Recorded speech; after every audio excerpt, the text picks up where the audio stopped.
GTA OICT 2002 வெளிவந்த action adventure open world game. இந்த கேமை பற்றி நான் சொல்லி தான் உங்களுக்கு தெரியணும் அப்படின்றது இல்லை, ஏன்னா அந்தளவுக்கு ஃபேமஸான கேம் இது. ரொம்ப பேசாமல் வீடியோக்குள்ளே போயிடுவோம். சன்னி ஃபெராலி லிபர்ட்டி சிட்டியை ஆட்டி படிச்சுக்கிட்டு இருக்க மாஃபியா கேங்கோட தலைவன். இவனோட ஃபெராலி ஃபேமிலி லிபர்ட்டி சிட்டியை பொறுத்த வரைக்கும் மிகப்பெரிய பணக்கார மாஃபியா குரூப்.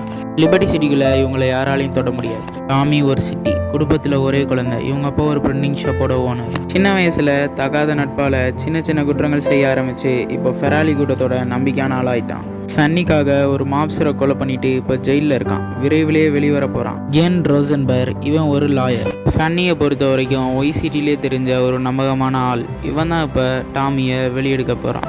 லான்ஸ் வான்ஸ் 84 ஒய்சிட்டிக்கு வந்தவன். இவனோட சொந்த அண்ணனோட சேர்ந்து ஒய்சிட்டிக்குள்ளே சட்டவிரோதமாக போதைப் பொருளை விற்றுக்கிட்டு இருக்கான். அடுத்ததாக சன்னி கூட பிஸ்னஸ் பண்ண காத்துக்கிட்டு இருக்கான்.